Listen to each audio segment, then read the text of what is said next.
Welcome.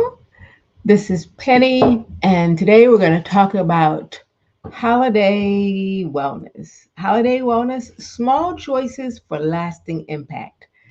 Hi, I'm Penny, also known as Plant Based Penny. I help people move from problems to progress with plant based and natural solutions. And so today's topic is really dear to me because it is personal, and these holiday wellness tips are going to be something that I do hope work for you as well. But I am going to first, because some of you may not know me as well as others, I am going to first share with you my intro. So stay tuned. I'll be right back in 50 seconds.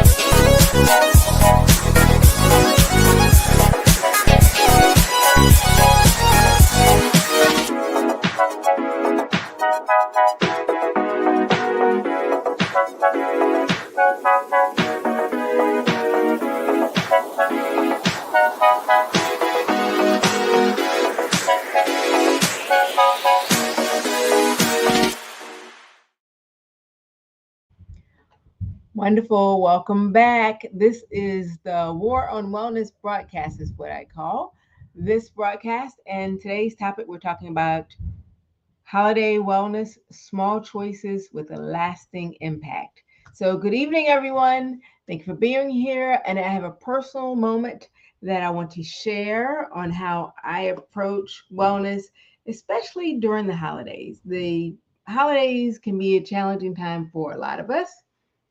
And so I have a personal story to share with you. So one Christmas, I was living, well, I was living in North Carolina, and I came home to Virginia for the holidays, and nobody was answering the phone. And so for that period of time, I just figured that they were busy, nobody was near their phone. So I finally got home 3.5 hours later. On the door was a handwritten note that said, Ambulance, Dad, Hospital. So, of course, my heart sank when I read that. So, that year we did celebrate Christmas in the hospital with my father. However, not long after that, at the age of 57, he succumbed to a massive heart attack and he passed away. High blood pressure played a major role in his health, and we knew it for many years, but we did not have the education, the knowledge of, other than the doctor saying, don't eat too much salt. So, chronic conditions run in my family. Raise your hand, give me a thumbs up if chronic conditions also run in your family. But family history does not have to be your life sentence. Say it with me. Family history does not have to be my life sentence. So I'm going to tell you or share with you and about 5 tips that I have that help me stay well, and I want to share those with you. So I want to make sure that everybody is in the room and make sure that, yes, I have Facebook here, I have Instagram here, and also I have YouTube. Okay, very good. I have everybody here, and I am going to share these tips with you. So whenever you're vulnerable and you're sharing something personal, you get a little nervous of it. So thank you for bearing with me on that. So I have a question for you first. When you think of your family history, what condition comes to mind? When you think of your family health history specifically, what condition comes to mind? Is it we all are runners, we're very athletic? heart disease, diabetes, something else? Answer in the comments and I will look for those responses. So, 5 simple holiday wellness practices. And one is, in the Bible it says that the simple things confound the wise, but sometimes it's the simple things that help us. And one, the number one thing that I use is drinking water before or in between, not during meals. So drinking water before or in between meals helps me. And holidays are full of salty food, of sugary food, of fatty food. And that's part of at least in my culture, it's part of the holidays we celebrate around food, perhaps in your culture as well. But water is going to help manage that sodium intake, is going to support the digestion of the food that you're consuming, which may be a little bit more than you consume on a regular basis.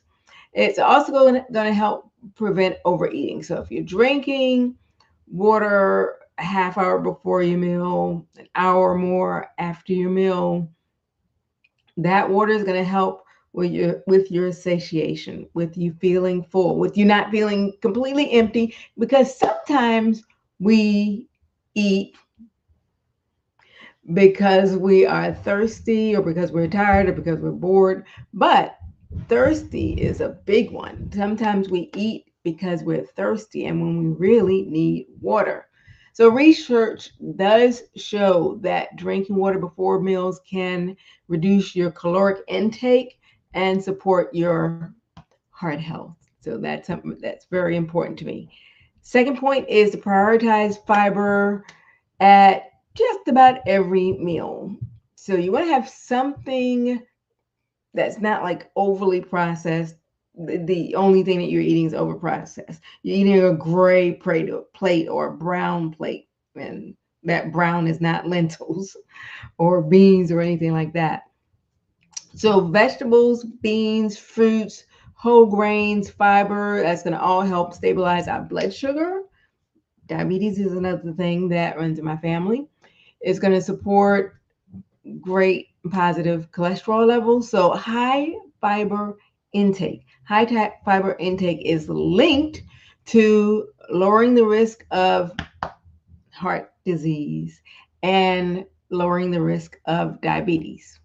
So number 3, the third tip that I use for my holiday wellness, small choices, lasting impact. The third one is moving after meal. Now, this one I can do a little bit better on, but I did purchase a vibration plate and I have been using it. And so, even if you're moving, you don't have a vibration plate, fine. Even if you move, if you have a rebounder or you can just walk, you can walk around your house, but you have to do it for 10 or 15 minutes. Or you can go outside and walk. I know it's cold, but a nice brisk walk is going to warm you up. So, studies show that walking after meal does lower the blood sugar levels. That is a fact. And that was one of the things that we taught in the diabetes class that we held earlier this year with the health team at my church. So, walking after meal is going to support digestion, circulation, and blood sugar balance. The fourth tip that I have for you is to protect your sleep. And we're talking about holiday wellness. And in our holiday wellness, we're making small changes, small choices for a lasting impact. And this is a lasting impact for you and for the legacy that you leave behind. So, whoever it is that you might be leaving behind, what are they going to think of when they think about you and your health? What are they going to remember about you and your health? So it's very important that we can't be selfish and only think about ourselves, because at some point we're going to be gone. And we want to leave a positive lasting impact.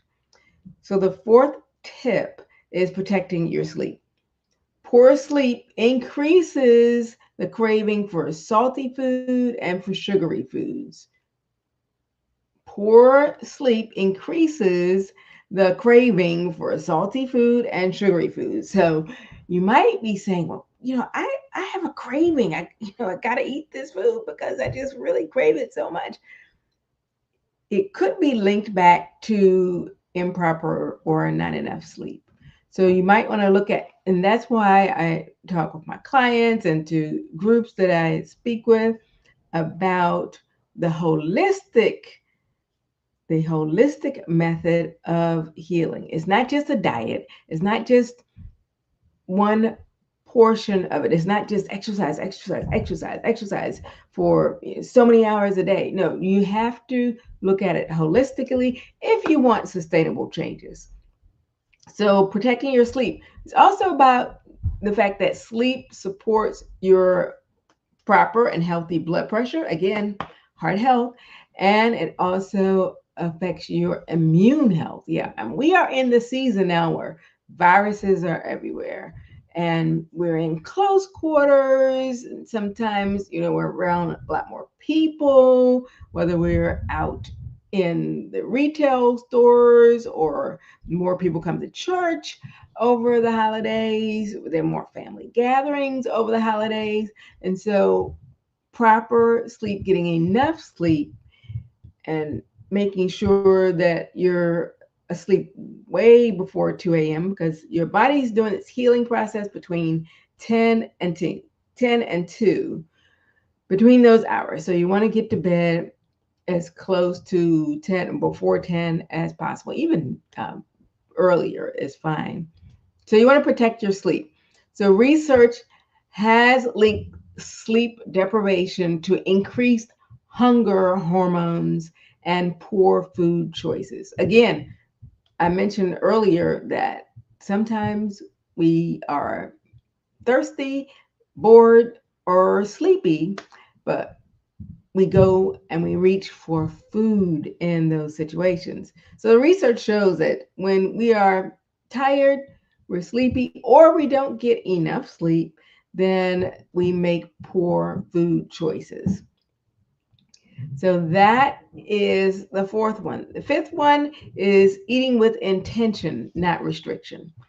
Plant based planning is not saying to anyone that I want you to only eat lettuce during your family gatherings and over the holidays. No, that is not what I'm saying. We have to eat with intention, not restriction, because restrictive eating is not sustainable. Now, if for a period of time you fast or you leave something out of your diet, that's fine. But for years and years, it's not going to be sustainable for you. So we eat with intention, slow down. We want to slow down our eating. Chew your food. Grandma said, chew your food because she knew she may not have known all the science backed and the evidence based data, but she knew that it was important to chew your food because if we don't masticate our food, then we will be passing the food whole and our bodies would not have had the opportunity to digest it properly, which means that we don't get the nutrients out of the food. Because a lot of people say, and I've had my clients say before, well, I'm eating the right things, I'm eating healthy, but are you masticating the food properly? Because digestion starts here. Starts here when you chew your food. So that's why healthy teeth and gums are necessary. And that's another part of the holistic method for being healthy. Slow down. You want to enjoy your food, taste your food, and notice when you are full. The noticing when you are full is for some people, especially those who might be obese or morbidly obese, that mechanism in their brain has been overridden so long that they don't recognize it anymore. And so for some people, it may require relearning when we are actually full. And so that is the fifth method of holiday wellness: small choices, lasting impact. Mindful eating is associated with improving your metabolic health and less emotional eating. I did a whole video on emotional eating, and so you can find that on my YouTube channel at Plant Based Penny.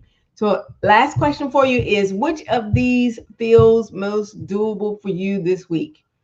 Whether it's water, adding more fiber to your meals, walking or movement after you eat, proper sleep, or mindful eating. Which one of those is going to be most doable for you this week? So, my closing comment is that just because chronic disease runs in your family, it runs in my family, probably runs in your family too, does not mean that you have to take the same path.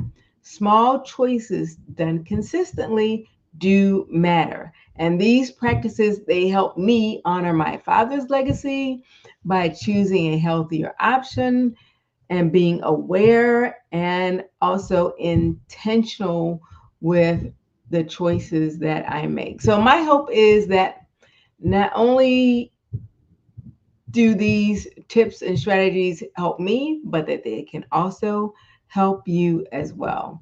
So I'm Penny, also known as Plant Based Penny. I help people move from problems to progress with plant based and natural solutions.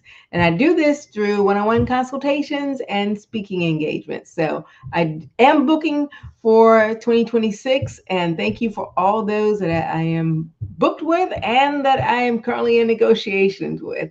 So thank you so much. And we will talk with you later.